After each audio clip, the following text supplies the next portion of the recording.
للہ رب العالمین والصلاة والسلام علی سید الانبیاء والمرسلین اما بعد فاعوذ باللہ من الشیطان الرجیم بسم اللہ الرحمن الرحیم۔ الحمدللہ الہادی پروگرام میں تربیت اولاد کے سلسلے میں حضرت لقمان رضی اللہ تعالی عنہ کی اپنے بیٹے کو کی گئی نصیحت کا بیان ہو رہا تھا، اور ہم یہاں تک پہنچے تھے کہ آپ نے اپنے بچے کو چند اچھے اعمال کی تلقین فرمائی۔ آپ نے فرمایا کہ یا بنی اقم الصلاۃ، اے میرے بیٹے نماز قائم کر، وأمر بالمعروف اور نیکی کا حکم کر، ونہا عن المنکر اور برائی سے روک، واصبر اور صبر کر، علی ما اصابک ان چیزوں پر جو تجھے پہنچے، یعنی مصیبت پریشانیاں، ان پر صبر و تحمل کر۔ یہ بڑی پیاری بات ہے، اور پھر آگے کتنا نفیس جملہ آپ نے ارشاد فرمایا کہ ان ذالک من عزم الامور، بے شک یہ بڑی ہمت والے کام ہیں۔ تو ہم نماز پہ کلام کر رہے تھے کہ نماز حضرت لقمان رضی اللہ تعالی عنہ اپنے بیٹے کو نماز کی تلقین کر رہے ہیں کہ بیٹا نماز پڑھ، اور آج بہت سارے والدین ایسے ہیں جو خود بھی نماز نہیں پڑھتے، اور جب اولاد نماز پڑھنے لگتی ہے تو ان کے خطرے کی گھنٹیاں بجنا شروع ہو جاتی ہیں۔ وہ کہتے ہیں پتہ نہیں شاید ہمارا بچہ مولوی بن جائے گا، پتہ نہیں کیا ہو جائے گا، تو وہ نماز سے روک دیتے ہیں بعض اوقات بچوں کو، اور یہ یقینی سی بات ہے کہ حرام اور گناہ کبیرہ ہے، اور اس طرح نہیں کرنا چاہیے۔ اللہ تبارک و تعالی نے کم و بیش قرآن عظیم میں کم و بیش 700 مقامات پر نماز کا ذکر فرمایا ہے، تو اس سے آپ دیکھ لیجئے کہ کس قدر یہ اہم عبادت ہے کہ اللہ تعالی نے قرآن عظیم میں بار بار مختلف مقامات پہ اس کا ذکر کیا ہے۔ تو ہمیں نماز قائم کرنی چاہیے، اپنے بچوں کو بھی پیار محبت سے تلقین کرنی چاہیے، بلکہ رحمت کونین صلی اللہ علیہ وسلم کے اس فرمان کو اپنے پیش نظر رکھنا چاہیے کہ آپ نے ارشاد فرمایا کہ جب بچہ 7 برس کا ہو جائے تو اس کو نماز کا حکم دو، اور جب 10 برس کا ہو جائے تو مار کر نماز پڑھاؤ۔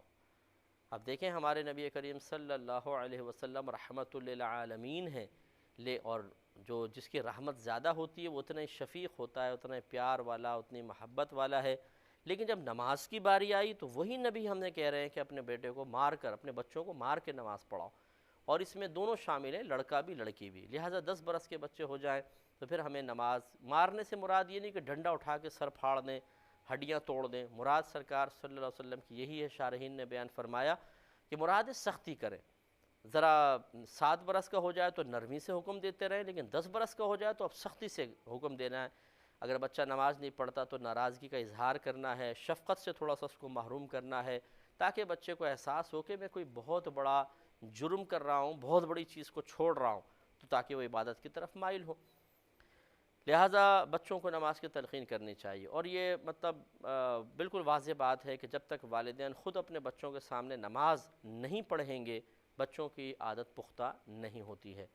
اب ماں باپ بیٹھے ہوئے آرام سے باتیں کر رہے ہیں، لیٹ کے ٹی وی دیکھ رہے ہیں، اور کہہ رہے ہیں بچوں بیٹا نماز پڑھو جاؤ، تو بچوں پہ اتنا اثر قائم نہیں ہوگا۔ ہونا ہی چاہیے نماز کا وقت آئے تو ماں باپ دونوں، والد صاحب مسجد میں جائیں نماز پڑھنے، ماں جو ہیں وہ گھر میں نماز کا اہتمام کریں، اور اگر ہو سکے تو والد صاحب جیسے فرض پڑھ کر باقی نماز اپنے گھر پہ آ کے پڑھیں۔ پھر جو چھوٹے چھوٹے بچے ہوتے ہیں، بعض اوقات آپ نے دیکھا ہے شوق میں ٹوپی ووپی پہن لیتے ہیں، بچیاں جو ہیں وہ تھوڑا سا رومال لپیٹ لیا اور کھڑے ہو گئے ساتھ میں۔ اب اگرچہ وہ تھوڑی بہت مستی وستی کرتے رہتے ہیں، لیکن ان کو ایک شوق ہوتا ہے، وہ دیکھتے ہیں اور سیکھتے ہیں کہ بھئی ہم بھی نماز پڑھیں گے۔ اس طریقے سے شروع سے ان کے اندر ایک ذوق کی بیداری بہت ضروری چیز ہے۔ اگر ہم اپنے گھروں کو بالکل نہ قرآن پاک کی تلاوت کی آواز آ رہی ہے اور نہ نماز وغیرہ پڑھی جا رہی ہے، تو یقینی سی بات ہے بچے ہم سے زیادہ عبادات سے دور ہوں گے۔ کہ جو ایک دور تھا جب اتنی سائنسی ایجادات نہیں ہوئی تھیں، اور وہ ہم نے بھی وہ دور دیکھا ہے، اگرچہ اتنے پرانے نہیں ہیں لیکن بہرحال اتنے پرانے ضرور ہے کہ اتنی تیز یہ ایجادات جو اب ہو رہی ہیں اس زمانے میں نہیں تھی۔ موبائل تک ایجاد نہیں ہوا تھا جب میں زمانے طالب علمی میں تھا، مجھے اچھی طرح یاد ہے، تو ہمارے لیے مشغولیت کم سے کم تھی، اب بہت زیادہ ہو گئی ہے۔ لیکن جو آنے والی نسلیں ہیں ان کو اپنی طرف مائل کرنے والی چیزیں، اپنی طرف کھینچ لینے والی چیزیں، ان کو ذہنی لحاظ سے، جسمانی لحاظ سے مصروف اور مشغول کر دینے والی ہزارہ چیزیں ایجاد ہو چکی ہیں۔ اس میں اگر ہم نے تھوڑی سی بھی غفلت برتی تو پھر بچے بہت مشکل ہے کہ دین کی طرف آئیں، بیچارے دنیا میں مگن ہو جائیں گے، اور پھر ایک دن اچانک آخرت اللہ تعالیٰ کی طرف سے بلاوا آ جائے گا، اور وہ بیچارے بہت حد تک خالی ہاتھ اللہ کی بارگاہ میں پہنچیں گے، اس سے سوچنا سمجھنا چاہیے۔ دوسرا آپ نے فرمایا کہ وَأْمُرْ بِالْمَعْرُوفِ وَانْهَىٰ عَنِ الْمُنْكَرِ، نیکی کا حکم کرو اور برائی سے روکو۔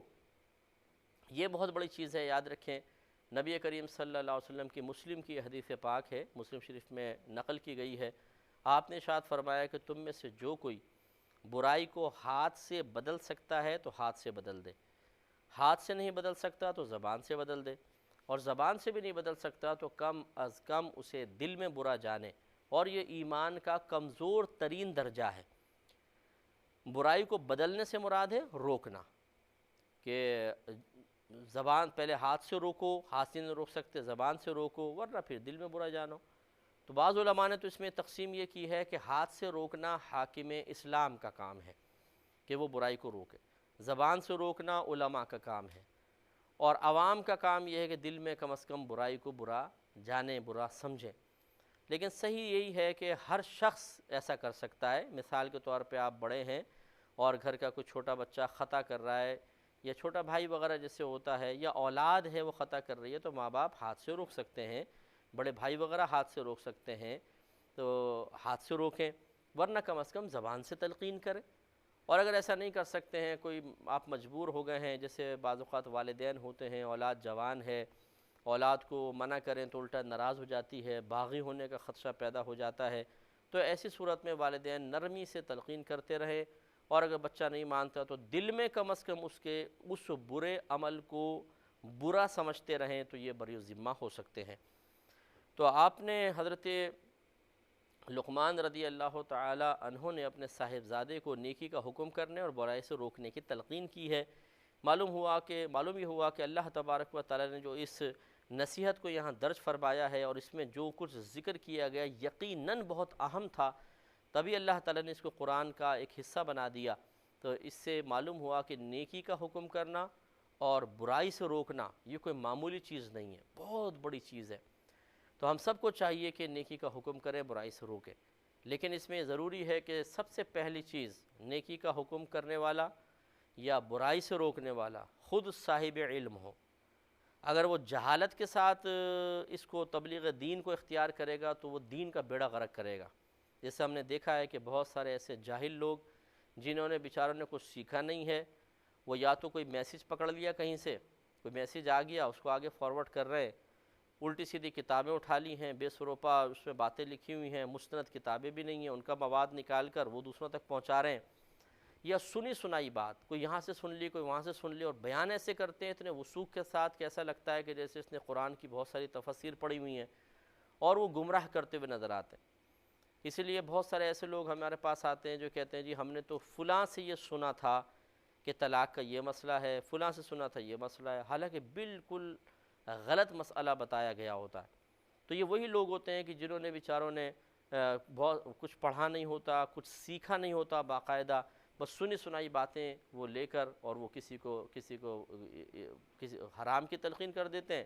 حالانکہ وہ نیک کام ہوتا ہے، کسی کو ثواب سمجھ کے بعد بتا رہے ہوتے ہیں، حالانکہ وہ گناہ کا کام ہوتا ہے۔ تو اس لیے سب سے پہلے ضروری ہے کہ ہم علم دین سیکھیں۔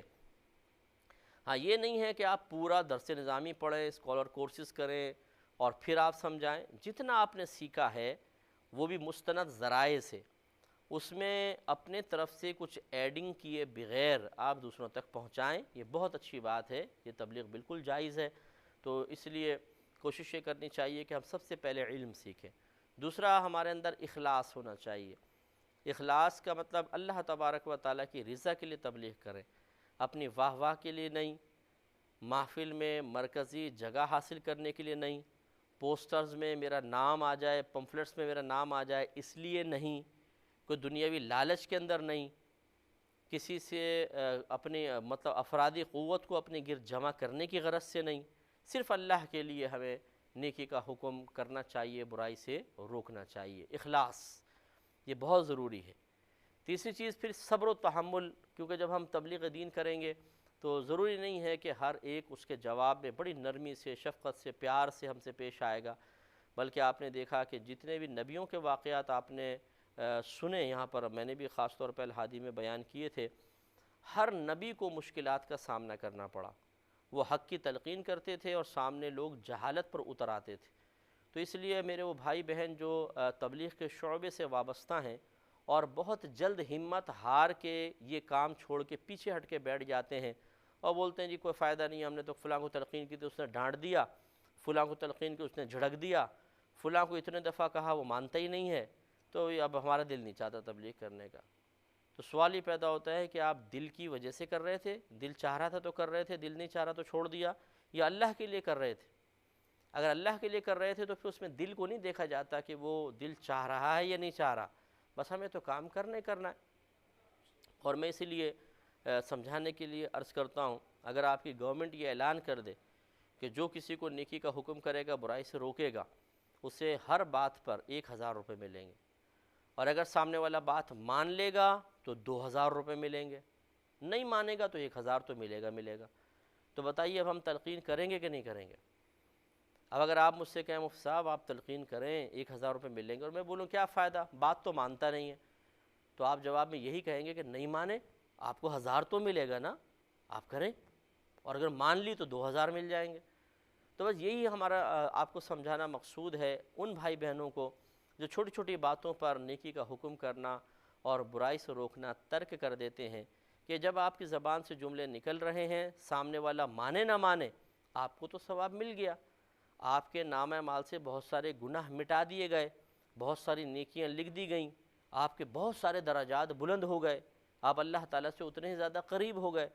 اس لیے کبھی بھی تبلیغ دین کو ترک نہ کریں، نیکی کا حکم کرتے رہیں، برائی سے روکتے رہیں، اور اگر بالفرض آپ سمجھتے ہیں کہ سامنے والا لڑائی جھگڑا کرے گا، مارے گا، پیٹے گا، ناراض ہوگا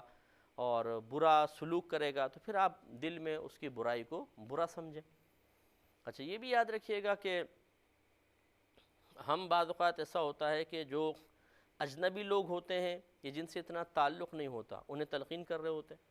اور جو قریبی ہوتے ہیں انہیں نظر انداز کر رہے ہوتے ہیں، ان کی برائی نہیں لگتی ہے۔ مثال کے طور پہ اگر باہر کوئی جھوٹ بول رہا ہے تو ہم ناراض ہو جاتے ہیں، یا تم بڑے جھوٹے آدمی اور یہ وہ، لیکن گھر میں والد صاحب جھوٹ بول رہے ہیں، والدہ جھوٹ بول رہی ہیں، بڑے بھائی جھوٹ بول رہے ہیں، فون کر رہے ہیں، ہمیں پتہ ہے کہ کل گھر میں تھے اور بول نہیں میں ذرا باہر گیا ہوا تھا اس لیے میں آپ کے پاس آ نہیں سکا، تو میں آپ کے پاس پرسوں آتا ہوں۔ ہم سن رہے ہیں لیکن اور ہم ہنس پڑتے ہیں اس کے اوپر کہ دیکھو کیا کر رہے ہیں، ہنستے ہیں ایک دوسرے کو دیکھ دیکھ کے، پھر وہ بھائی جب فون بند کر دے گا تو پھر ہنسی مذاق ٹھٹا کریں گے کہ دیکھا اس کو پاگل بنایا، یا یار تم تو بڑے یار فراڈی آدمی ہو، ایسی مذاق میں یار بڑا فراڈ کرتے ہو، کتنے آرام سے جھوٹ بول دیتے ہو، ہنسی مذاق میں ختم۔ حالانکہ جھوٹ بولنا گناہ کبیرہ ہے، تو گناہ کبیرہ کرنے کے بعد اس انداز سے ہم اپنے کسی دوست کے ساتھ یا بڑے کے ساتھ پیش آئیں کہ وہ اس گناہ پر اور دلیر ہو جائے اور جرأت کے ساتھ گناہ کرے، یہ کوئی اچھی بات تو نہیں ہے، یہ تو بڑی خراب بات ہے۔ لہٰذا سوچنا چاہیے کہ جس طریقے سے ہم باہر عام لوگوں کو دیکھ کر مختلف قسم کے گناہوں کو دیکھ کر برا محسوس کرتے ہیں،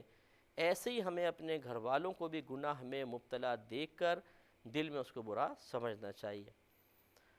اور پھر آپ نے جو فرمایا کہ وَاصْبِرْ عَلَىٰ مَا أَصَابَكَ، اور جو کچھ برا مصیبت یا پریشانی تجھ تک پہنچ جائے اس پر صبر کر، یہ بڑی پیاری بات ہے۔ یہ نہیں کہا کہ مطلب بیٹے کو، مطلب بعض لوگ کہتے ہیں اللہ تعالیٰ کوئی مصیبت ہی نہ آئے، بہت اچھی بات ہے، لیکن ساتھ ساتھ یہ بھی کہ بیٹا یہ دعا کرنے میں کوئی حرج نہیں ہے کہ اللہ تعالیٰ عافیت عطا فرما، مصیبتوں سے بچا، لیکن تھوڑا بہت اپنے بچوں کے ذہن میں یہ بات بھی ڈالنا کہ بیٹا دیکھو دنیا ہے ہی آزمائش کا گھر، اس میں مختلف اوقات میں مختلف آزمائشیں آ سکتی ہیں، اور جب آزمائش اور پریشانی آئے تو ہمت اور استقامت سے کام لینا ہے، اللہ تعالیٰ کی بارگاہ میں شکوہ نہیں کرنا ہے، شکایت نہیں کرنی ہے، کیونکہ اگر اس نے کوئی چیز ہم سے لے لی ہے، کوئی مصیبت ہماری طرف متوجہ ہوئی ہے تو ہزارہ انعامات بھی تو عطا فرمائے ہیں، اس لیے جب بھی تم پہ کوئی مصیبت آئے تو بیٹا اس مصیبت کو نہ دیکھو، ان انعامات پہ فوراً توجہ کرو جو اللہ تعالیٰ نے بغیر طلب کیے تمہیں عطا فرمائے، تاکہ تمہارے لیے صبر کرنا آسان ہو جائے۔ تو اس قسم کی نصیحت جو ہے وہ بچوں میں ہمت پیدا کر دے گی اور ذہنی طور پہ پہلے سے ان کو تیار کر دے گی کہ اگر خدا نخواستہ کوئی پریشانی آتی ہے تو وہ زیادہ ٹینشن نہیں لیں گے۔ لیکن ہم دعائیں کر رہے ہوتے ہیں اللہ تعالیٰ ہمارے بچوں کو ہر قسم کی پریشانی سے بچا، اور بچوں کو بھی کہتے ہیں کہ بیٹا بس تم اللہ تعالیٰ تمہیں پریشانی سے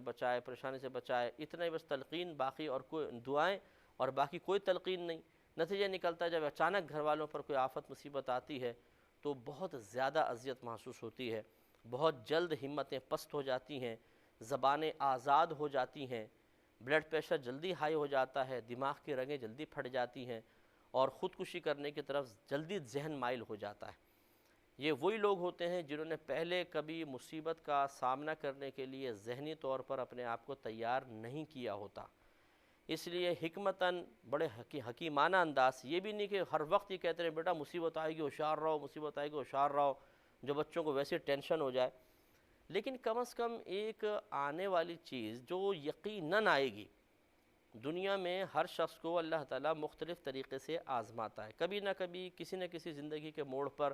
کچھ آزمائشیں پریشانیاں اس کی طرف ضرور متوجہ ہوں گی۔ بعض بیچارے ایسے ہوتے ہیں جن کی زیادہ زندگی پریشانی میں گزری ہوتی ہے، بعض ایسے ہوتے ہیں جن کی زیادہ عیش میں گزری ہوتی ہے، لیکن پریشانی تو بہرحال ہے، عیش والے کو بھی تھوڑی بہت پریشانیاں ہوتی ہیں۔ ذہنی طور پہ پہلے سے تیار ہوں تو صبر کرنا آسان ہو جاتا ہے۔ تو اس لیے چونکہ ابھی ہماری تربیت اولاد کے سلسلے میں بات چل رہی ہے، لیکن ضمناً میں عرض کر دیتا ہوں کہ ہم جو کوئی بڑے ہیں، جو والدین وغیرہ ہیں، انہیں بھی اپنا ذہن بنا کے رکھنا چاہیے کہ مصیبتیں، پریشانیاں، آفتیں یہ دنیا کا حصہ ہیں، اور اللہ تبارک و تعالیٰ ان چیزوں کو ہماری آزمائش کے لیے، ہمارے امتحان کے لیے ہماری طرف متوجہ کرتا رہے گا۔ پریشانیاں آئیں گی، آفتیں آئیں گی، ذہنی ٹینشنز آئیں گے،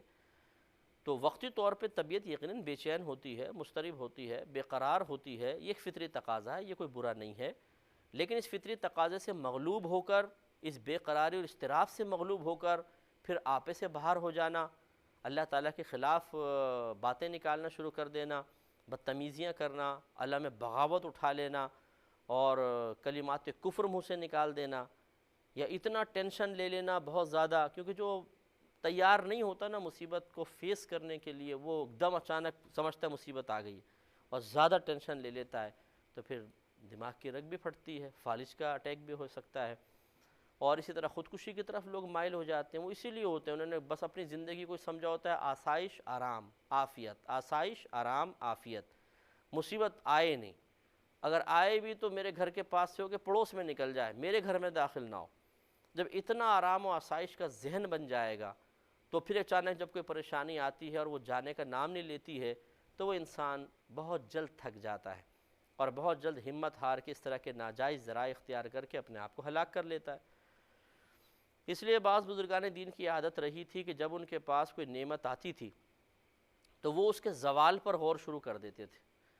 مثلا گھر میں بیٹا پیدا ہوا تو فوراً سوچتے تھے اگر یہ آج مر گیا یا کل مر گیا، کچھ عرصے بعد مر گیا تو پھر میں کیسے صبر کروں گا؟ کوئی اللہ نے دولت وغیرہ دی، اگر یہ چھن گئی تو میں کیسے صبر کروں گا؟ کوئی سواری وغیرہ ہاتھ میں آئی، اگر یہ ضائع ہو گئی تو میں کیسے صبر کروں گا؟ کسی کو کوئی اچھے خاندان میں شادی ہو گئی، اگر یہ مثلا زوجہ کا انتقال ہو گیا یا خاتون ہے شوہر کا انتقال ہو گیا تو کیا ہوگا؟ کس طرح صبر کیا جائے گا؟ تو یوں تھوڑا بہت انسان ہر چیز، جیسے اکابرین نے یہ غور کیا ہے، اس طرح تھوڑا تھوڑا انسان غور و تفکر کر کے اپنے آپ کو آنے والی مصیبت کے لیے تیار کر لے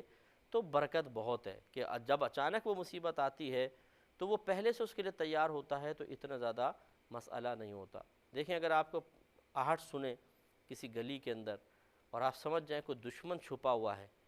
اب آپ چلتے ہوئے وہاں سے گزریں گے، وہ اگر حملہ کرے گا تو اتنا زیادہ آپ کو پریشانی نہیں ہوگی، کیونکہ آپ ذہنی طور پہ تیار تھے، آپ کو آہٹ سنائی دے لی تھی اور آپ سمجھ گئے تھے کوئی میری طاق میں ہے، تو آپ نے اپنے ذہن کو دفاع کے لیے تیار بھی کر لیا تھا۔ لیکن اگر آپ اپنے خیالات میں مگن جا رہے ہیں، بالکل اچانک کوئی حملہ کر دے یا حملہ ہی نہ کرے، ایک دم ہو، آپ نے دیکھا ڈرا دیتے ہیں، اور کوئی اپنے خیال میں ہوتا تو اس کو زیادہ تکلیف ہوتی ہے، ہم بعض اوقات ناراض ہو جاتے ہیں، غصہ ہو جاتے ہیں، جوتے اٹھا کے مارتے ہیں اور جو منہ میں آتا ہے وہ کہتے چلے جاتے ہیں کہ تم نے اچانک مجھے اتنی تکلیف ہوئی ہے، تم نے اچانک ہاؤ کر دیا، کیونکہ ہم تیار نہیں ہوتے۔ اسی طرح اگر دشمن اچانک حملہ کر دے تو پھر انسان فوراً بوکھلا جاتا ہے، دفاع نہیں کر پاتا۔ اسی طریقے سے ان مصیبت اور آفات کے لیے پہلے سے اگر ذہنی طور پہ انسان تیار ہو، یہ نہیں کہ آپ بہت زیادہ ٹینشن لے لیں، یہ بھی نہیں کیجیے گا اب مشکل یہ ہے کہ جب ہم اجتماعی طور پہ کوئی بات سمجھا رہے ہوتے ہیں، اب یہ بھی ہمیں خوف ہوتا ہے کہ بہت سارے سننے والے ایسے ہوتے ہیں جو کمزور دماغ کے ہوتے ہیں، کمزور طبیعت کے، وہ سوچنا شروع کریں گے تو پہلی ٹینشن میں آ جائیں گے، مصیبت آئی نہیں آئی وہ سر پکڑ کے بیٹھے ہوں گے۔ تو ایسے حضرات ذرا تھوڑا سا نرم ہاتھ رکھیں۔ بہرحال تو تھوڑا سا ہمیں مصیبتوں کے لیے تیار رہنے کی برکت سے الحمدللہ اگر کوئی مصیبت آتی ہے تو اتنی پریشانی نہیں ہوگی۔ اللہ تعالیٰ ہمیں سمجھنے کی توفیق